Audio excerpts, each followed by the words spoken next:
오늘 요셉과 그의 형제들이 서로 대면하여 이야기를 하고 있습니다. 요셉은 그의 형제들을 알아보고 있지만 그의 형제들은 예수님을 알지 못하고 있습니다. 우리가 오늘 이 모습 속에서 다시 한번 잘 생각해 봐야 할 것은, 오늘 요셉이 그들에게 이렇게 얘기하고 있습니다. 나는 하나님을 경외하고 있다. 그러므로 이같이 하여 생명을 보존하라 라고 얘기를 하고 있습니다. 여러분, 요셉의 형제들의 입장에서 오늘 그 이야기는 어찌 보면 매우 이상한 이야기처럼 보입니다. 왜 그러냐면, 오늘 요셉의 형제들의 입장에서 보면 이 요셉은 이방 사람, 이방의 총리입니다. 그런데 그가 하나님을 알고 있다라고 얘기하고 있습니다. 더 나아가서는 하나님을 경외한다라고 얘기를 하고 있습니다. 오늘 요셉이 그들에게 오늘 스스로 하나님을 경외한다라고 이야기했던 이유는 무엇이었을까요? 바로 그 형제들이 그 요셉의 말에 신뢰함을 갖기 위함입니다. 더 나아가서 그들의 생명이 보존될 수 있음을 보증하기 위한 것이었죠. 여러분, 여기서 저는 두 가지를 좀 보게 되는데요. 첫 번째는 우리가 세상을 살아가 보면서 우리가 전혀 하나님을 알지 못하고 또한 하나님을 인정하지 않을 것 같은 사람들이 있습니다. 더 나아가서 이 세상에서는 하나님의 말씀이 아무런 능력도 힘도 발휘하지 못할 것 같을 때가 있습니다. 그래서 우리는 세상의 방식대로 살아가야 된다 생각하고, 혹은 세상에서 통하는 방법을 찾아야 된다고 생각할 때가 있습니다. 그런데 여러분, 하나님은 이처럼 하나님을 알지 못하는 이방인, 더 나아가서 하나님을 부정하는 사람들에게도 하나님을 나타내십니다. 오늘 유대인들에게는 그 사실 자체가 매우 불가능한 일처럼 보이지요. 그러나 하나님은 항상 하나님의 살아계심을, 하나님이 누구인지를 믿는 사람뿐만이 아니라 믿지 않는 사람들에게도 나타내시고 그 증거를 보여주시더라는 거예요. 그러므로 여러분, 우리가 기억해야 될 사실은 우리가 살아가는 이 땅 어디에든지 하나님의 권세가 미치지 않는 곳이 없다라는 거예요. 하나님의 살아계심이 증거되지 않는 곳이 없다라는 거예요. 더 나아가서 하나님을 믿는 것은, 하나님을 아는 것은 그리스도인뿐만이 아니라 하나님을 알지 못하는 그 사람들마저도 하나님을 두려워하고 하나님을 인정하더라는 거예요. 그런데 여러분, 하나님을 믿는 사람이 하나님을 경외하지 않는다면, 하나님을 인정하지 않는다면, 하나님을 믿지 않는다면 그것이 얼마나 어리석은 모습입니까? 이 세상에서 하나님을 알지 못하는 사람들도 하나님의 능력을 알고 하나님을 두려워하고 살아가는데, 하나님을 믿는 자녀들이 진심으로 하나님을 두려워하지 않는다면, 하나님의 능력을 소망하고 믿지 않는다면 그의 인생에 하나님의 그 능력이, 그 은혜가 그 삶에 나타나겠습니까? 여러분, 정말 11월 그 하나님을 전적으로 신뢰하는 여러분 되시길 간절히 소망합니다.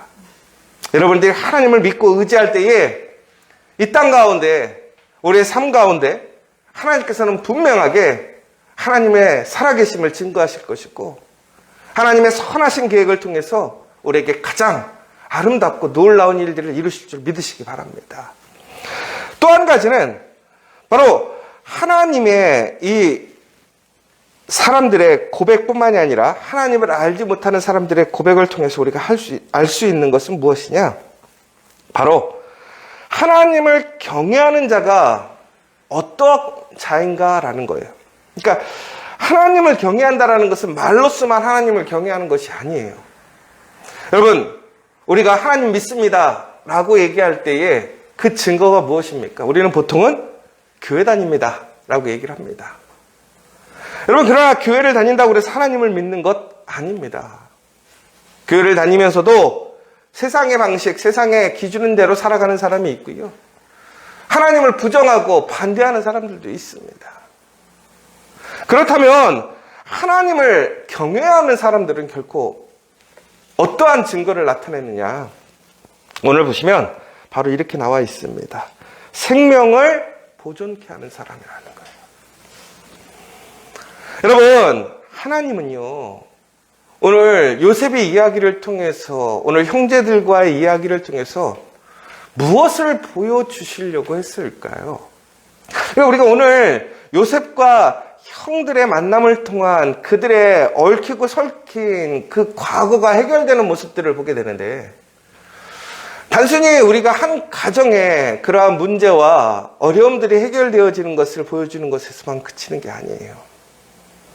저는 하나님께서 요셉을 통해서 하나님의 사람, 하나님이 무엇에 관심이 있고 그것을 통해서 어떻게 변화시키시는지를 우리에게 보여주시는 장면이라고 봅니다. 여러분, 하나님은 생명을 존귀히 여기시고 생명을 살리시고 생명을 지키시는 분이라는 거예요. 결국은 하나님을 경외하는 사람은 사람을 경시 여기지 않습니다. 사람을 귀히 여깁니다. 여러분, 오늘 요셉이 지금 그의 형제들을 스파이로 몰았습니다. 그리고 감옥에 3일 동안 가둬두었지요.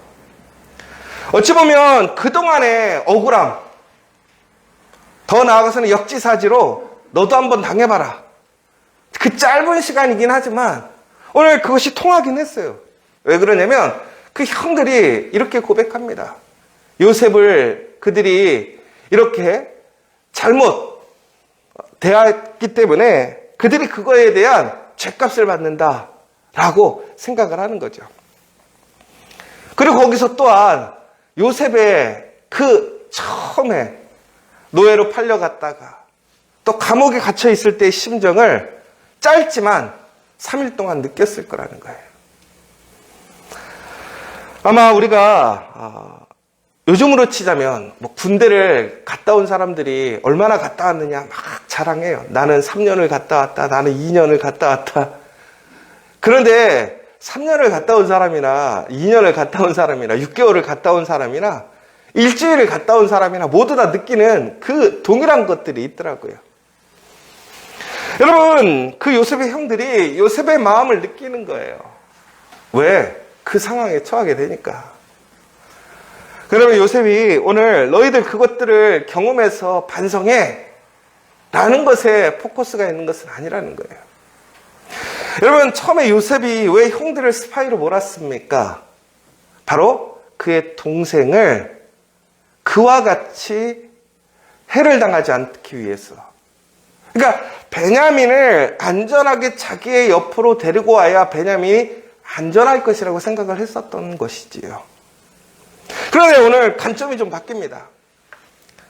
오늘은 이제는 한 사람만 남고 모든 사람들이 가서 그 동생을 데려오라고 해요. 그전에는 베냐민이라는 그 동생의 한 사람의 생명을 지키기 위해서 힘썼다면 지금은 이제 그 남은 한 사람을 위하여 그들이 어떠한 행동을 취하는가를 보고자 하는 거예요. 결국은 요셉이 처음에는 자기가 가장 사랑한 자기의 피부치 베냐민의 생명을 구하는 데 포커스가 있었다면 이제는 자기를 버리고 자기를 미워하고 자기를 팔았던 그 원수와 같은 형이지만 그 형을 향한 다른 사람들이 어떠한 태도를 취하는가, 그 생명에 대한 그 책임을 어떻게 갖고 있는가를 보려고 하는 거예요. 결국은 상황들을 통해서 무엇을 하시는 거냐면 하나님이 그 생명을 존귀히 여기고 지키려고 하는 그 태도, 또한 그것에 대한 책임을 가지는 사람들에게 하나님은 함께 하시고 그들의 삶을 책임지시고 이끌어 주시더라는 거예요. 다시 얘기하자면 오늘 우리가 하나님을 경외한다라는 얘기는 다시 얘기하자면 우리는 한 사람 한 사람에 대한 생명을 그 한 사람을 존귀히 여기고 책임을 갖는 거예요. 여러분, 오늘 여러분들에게 하나님이 여러분을 부르시고 그 사명의 자리에 세우셨다는 이유는 다시 얘기하자면 여러분의 가정에 그 생명을 지키라는 것이고 살리라는 거예요. 더 나아가서 오늘 우리의 일터에서 내가 살아가며 일하는 이유는 단순히 돈 벌고 너 잘 살고 편하게 잘 먹고 살아라라는 것에 그치는 게 아니라는 거예요. 바로 그곳에 있는 사람들에게 하나님을 경외함을 증거하라는 거예요. 하나님을 경외함을 증거한다라는 게 뭐예요? 사람을 존귀 여기고 사람의 생명을 지키고 살리는 데 힘쓰는 사람이 되어야 한다는 거예요. 이것이 하나님을 경외하는 사람이라는 거예요. 그렇다면 여러분은 하나님을 경외하는 삶을 살아가고 계십니까? 여러분, 우리가 그리스도인이라고 얘기합니다. 내가 교회를 다닙니다라고 얘기합니다. 교회를 다니는데 예배를 드립니다. 그것으로 끝나는 게 아니라는 거예요. 나랑 맞지 않는 사람이 있을 거예요. 내가 불편한 사람이 있을 거예요. 나의 신경을 팍팍 긁는 사람이 있을 거예요. 마음에 안 드는 사람이 있죠. 그러나 그 사람 자체도 우리는 존귀하게 여기는 거예요. 그래야 그 사람 앞에서 우리가 단순히 우리가 모든 것을 무시하고 그 생명 자체를 존귀하게 여기는 것은 아니죠. 올바름을 통해서 그 생명을 올바르게 지키기 위해, 그 생명을 살리기 위해 우리는 하나님의 말씀으로 올바름을 세우고 또한 그 가운데서 우리에게 맡겨진 책임으로 그 생명을 존귀히 여기는 거예요. 그러니까 오늘 요셉이 그의 형들에게 이렇게 얘기하는 거예요. 내가 하나님을 경외하니까 나는 너희들을 해칠 의도는 없다라는 것을 얘기하고 있다라는 거예요. 그러자 그 형들이 이제야 스스로 자신들의 죄를 회개하고 반성하고 있어요. 여러분, 더 나아가서 오늘 우리 말씀을 보시면요, 특별히 형들이 이제 요셉의 이러한 이야기를 통해서 이제 시므온을 내비로 두고 이제 그 막내를 데리러 가는 여정을 떠나려고 하는 장면이 있습니다. 루벤이 너희들이 내 말 듣지 않고 요셉에 대한 핏값을 너희들이 행해서 결국에는 오늘 이런 사단이 일어났다라고 얘기를 하고 있습니다. 여러분, 그런데 보시면요, 오늘 이 형제들이 지금 요셉을 통해서 시험을 받고 있지만 그들이 오늘 요셉의 삶을 경험함으로 그들이 회개하게 되는 모습을 보게 되거든요. 여러분, 그러면 우리가 다시 한번 생각해 봤을 때 우리의 경험에, 우리의 삶 속에서 우리가 당하는 어려움들이 있어요. 경험들이 있어요. 여러분, 이것을 우리는 단순히 불평과 불만으로 볼 것이 아니라 우리는 그 상황을 통해서 다른 사람을 이해하는 태도를 가져야 된다는 거예요. 여러분, 우리가 많은 어떤 자기개발서나 이런 걸 보면요, 실패나 고난은 성공의 가장 좋은 선생이라고 얘기를 하고 있어요. 왜 그럴까요? 저는 여러 가지가 이유가 있을 것 같아요. 왜 그러냐면 우리가 그 모든 것을 잃어버리고 좌절하고 낭망하게 되었을 때에 우리를 일으켜주시는 그 힘, 그 능력이 하나님께 있음을 우리는 알게 되고 그 하나님을 의지함으로 우리는 일어설 수 있는 것을 깨닫기 때문에 그것이 중요하다고 생각해요. 그런데 또 하나는 바로 그 무너지고 아프고 넘어졌을 때 그 상황에서 우리는 다른 사람들을 바라볼 수 있게 되더라는 거예요. 다른 사람을 이해할 수 있게 되더라는 거예요. 여러분, 그러므로 우리가 당하는 고통과 어려움이 있을 거예요. 그런데 바로 그때 우리는 다른 사람의 모습을 바라볼 수 있는 진정한 그 온전한 사람이 되어야 하는 거예요. 제가 항상 얘기하는 건데요, 우리는요 항상 우리의 상황 속에서 내가 아는 지식으로 사람들을 판단하고 이해할 때가 많아요. 나의 이야기를 얼마나 많이 하는지 몰라요. 그런데 여러분, 교회에서 중요한 게 뭐예요? 우리는 이야기하는 게 중요한 게 아니에요. 들어야 돼요. 여러분, 믿음은 뭐 하는 데서 나온다고요? 듣는 데서 나온다고 그랬어요. 여러분, 사랑은 어디서 나오는 데서 나올까요? 듣는 데서 나오는 거예요. 여러분, 우리가 주일날 많은 이야기를 해요. 그런데 우리가 주일날 힘써야 할 게 뭘까요? 들어야 돼요. 왜 들어야 될까요? 그래야 그 사람을 이해할 수 있어요. 여러분, 진심으로 그 사람을 이해해 주기를 원한다면, 그 사람을 알고 싶다면 들으세요. 내가 가르치는 것도 중요하고요. 내 주장을 얘기하는 것도 중요해요. 그러나 우리는 그렇게 서로 듣고 서로를 이해하고 서로를 살필 수 있는 시간을 가져야 돼요. 여러분, 그것이 바로 우리 커피와 교회에서 주일을 하는 소그룹의 시간이에요. 단순히 설교하는 시간이 아니라, 내 주장을 하는 시간이 아니라, 내 경험을 이야기하는 시간이 아니라, 내 이야기를 하는 시간이 아니라, 다른 사람들을 이야기를 들어야 그 사람을 이해할 수 있을 거 아니에요. 여러분, 우리가 일주일에 우리 사람들이 함께 모이는 시간이 되게 적잖아요. 그 소그룹 시간에 우리는 서로의 이야기를 잘 듣고 그 사람의 입장, 그 사람의 모습을 이해해 줘야 돼요. 왜 그 사람이 그렇게 이야기할까? 왜 그 사람은 그렇게 행동할까? 비판하고 그냥 정죄하는 것이 아니라 그 사람의 그 마음을, 환경을, 그 사람을 이해해 줄 수 있는 사람이 돼야 돼요. 그런데 그 핵심이 어디서 나오는지 아세요? 바로 내가 그러한 상황 속에서 그 마음을 가졌었던 것을 이해하게 될 때 들을 수 있게 되더라고요. 여러분, 보면요, 어렵고 힘들었던 사람들이 다른 사람들을 대하는 태도가 달라요. 이해하는 것이 달라요. 성품이 좋아서 그럴까요? 특별해서 그럴까요? 아니에요. 그 사람들을 이해할 수 있기 때문에 그래요. 부모가 돼보니까 부모의 마음을 알게 되더라고요.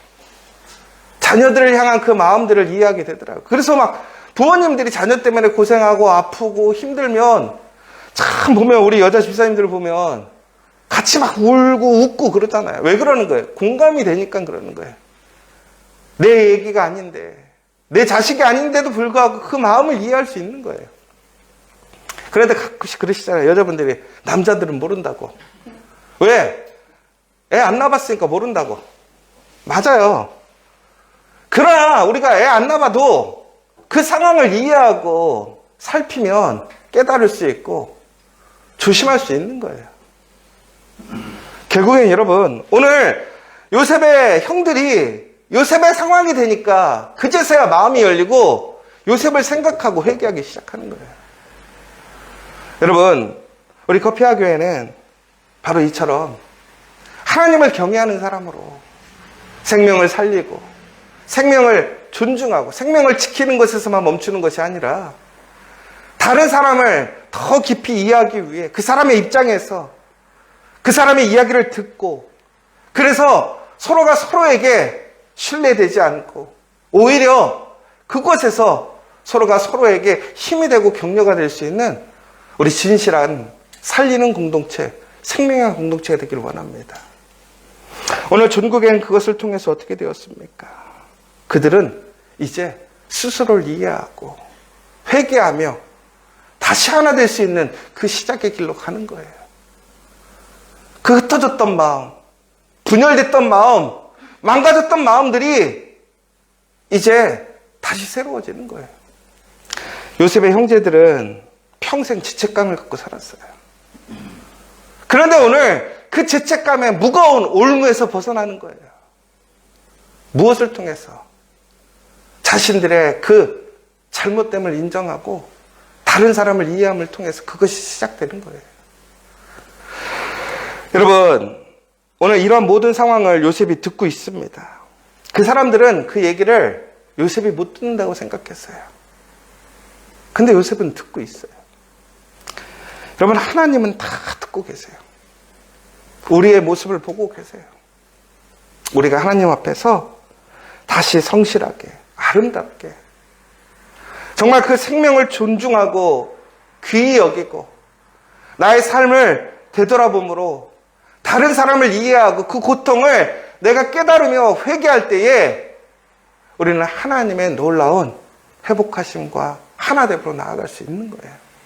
저는 우리 커피와 교회가 그런 곳이 되었으면 좋겠어요. 아침에 왔더니 이영호 목사님이 막 파리를 잡는다고 막 난리신 거예요. 막 파리가 너무 많이 들어왔다고. 모기도 잡으시고 막. 근데 아까 설교 시작한데도 한 마리 잡으셔갖고 막 신경 쓰이고 막 그러는데, 근데 아까 지금 우스운 얘기를 하셨어요. 이 파리가 제가, 다시 문 열면 나가겠죠 그랬더니 목사님이 그러시는 거예요. 파리가 난 들어왔다 나가는 놈을 못 봤다고. 근데 제가 그랬죠. 교회가 그래야 되는데. 근데 우리 교회는 한 번 들어오면 안 나가는 교회인 줄 믿습니다. 근데 여러분, 그게 어떻게 가능할까요?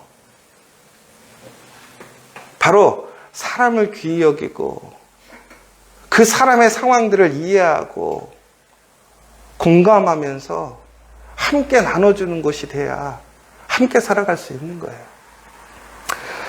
우리는 분열하고 흩어지고 싸우는 것이 아니라 다시 하나 되어지고 그 마음의 아픔이 회복되어져서 진심으로 이제 하나님께서 선한 계획으로 만드실 그 계획으로 나가는 저와 여러분, 또한 여러분의 가정 일터 되시기를 간절히 소망합니다. 오늘 시간 우리 함께 기도했으면 좋겠습니다. 여러분, 요셉에게는 많은 생각이 있었을 거예요. 복수하고 싶은 생각, 고생시키고 싶은 생각들도 있었을 거예요. 그러나 요셉이 그런 마음들을 가졌을지언정 요셉의 핵심은 존국에는 생명을 보존하는 일이었어요. 그의 동생 베냐민을 살리는 것, 또한 형들이 남아있는 시므온을 어떻게 보호할 것인가에 대한 관심, 더 나아가서는 역지사지의 마음으로 그 상황을 바꿔감으로 그 사람에 대한 고통과 고난을 이해하면서 더욱더 한 사람 한 사람들을 존귀 여기고 그 사람에 대한 그 잘못이 있다면 회개하면서 이제는 우리는 온전한 사랑의 사람, 믿음의 사람의 모습으로 바뀌어가는 거예요. 우리 커피아 교회가 또한 그러한 곳이 되기를 원합니다. 우리 공동체가 그러한 공동체 되기를 원하고 여러분의 가정, 일터가 그렇게 되기를 원합니다. 그래서 우리는 흩어지고 분열하고 싸우는 것이 아니라 언제나 우리는 하나 되어지고 사랑하고 생명을 살리고 지키고 존중하는, 또한 사람들을 배려하고 이해하고 격려하고 칭찬할 수 있는 그런 아름다운 우리 믿음의 공동체 될 수 있도록 기도해 주시고, 특별히 이제 우리 선릉의 공사가 이제 본격적으로 이제 인테리어가 시작되려고 합니다. 하나님의 지혜가 필요하고 또한 그것을 통해서 하나님의 일들이 잘 진행될 수 있도록, 더 나아가서는 안전하게 모든 공사들 또 여러 문제들이 없이 원활하게 일이 진행될 수 있도록, 또 재정적인 문제나 그 밖에 또한 우리 그곳에서 일하고 있는 사람들이 감사와 기쁨으로 잘 일 감당할 수 있도록 다시 한번 기도해 주시고, 마지막으로는 그것을 통해서 우리 커피아 교회가 정말로 100개의 선교적인 교회, 선교적인 지저스 커피가 잘 세워질 수 있도록 하나님의 은혜를 증거하고 나눌 수 있는 우리 커피아 교회가 될 수 있도록 같이 기도해 주시고, 여러분들 각자의 기도 제목이 있으시다면 오늘 이 시간 동안 간절히 기도하시는 가운데 하나님의 놀라운 응답으로 또한 기쁨으로 돌아가는 이 시간 되었으면 좋겠습니다.